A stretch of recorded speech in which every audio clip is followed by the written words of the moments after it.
AIADMK MP CV. சண்முகத்துக்கு எதிரான மகளிர் ஆணை உத்தரவுக்கு இடைக்கால தடை. ஸோ இந்த டாபிக் பார்த்தீங்கன்னா எதில் ரெலவெண்ட்டாக இருக்குது அப்படின்னா குரூப் ஒன்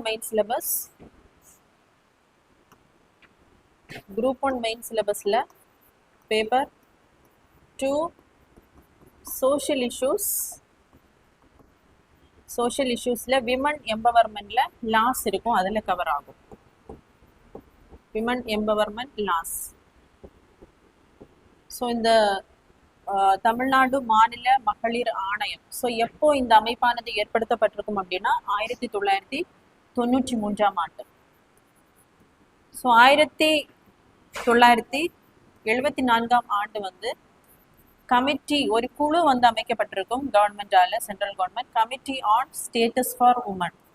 ஸோ அவர்களுடைய நிலையை பற்றி சர்வே பண்ணுறதுக்காக ஒரு கமிட்டியை வந்து ஏற்படுத்தி இருப்பாங்க 1974. அதே மாதிரி 1988ல் national perspective plan for women. So இந்த கமிட்டி என்ன பண்ணியிருப்பாங்க அப்படின்னா சென்ட்ரல் கவர்மெண்ட் வந்து ஏற்படுத்தி இருப்பாங்க. ஸோ இந்த இரண்டு கமிட்டியுமே என்ன சொல்லியிருப்பாங்க அப்படின்னா பெண்களுக்காக ஒரு நேஷ்னல் கமிஷனை வந்து ஏற்படுத்தணும் அப்படின்னு சொல்லியிருப்பாங்க. ஸோ அதன் அடிப்படையில் தான் 1990ல் national commission for women's act இந்த சட்டம் வந்து கொண்டு வந்திருப்பாங்க. அதன்படி 1992ல் வந்து நேஷ்னல் கமிஷன் ஃபார் தேசிய அளவில் ஒரு கமிஷனை வந்து ஏற்படுத்தியிருப்பாங்க. ஸோ நம்ம தமிழ்நாடு ஸ்டேட்டில் பார்த்தீங்க அப்படின்னா 1993ல் தான் இந்த அமைப்பை வந்து ஏற்படுத்தி இருப்பாங்க.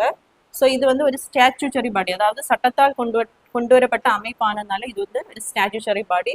ஸோ இதில் இருக்கக்கூடிய அந்த உறுப்பினர்கள், சேர்மேன், மெம்பர்ஸ், ஸோ அதே மாதிரி செக்ரட்டரி இருப்பாங்க, மெம்பர் செக்ரட்டரி. இவர்களுடைய பதவி காலம் பார்த்தீங்க அப்படின்னா 3 வருஷம்.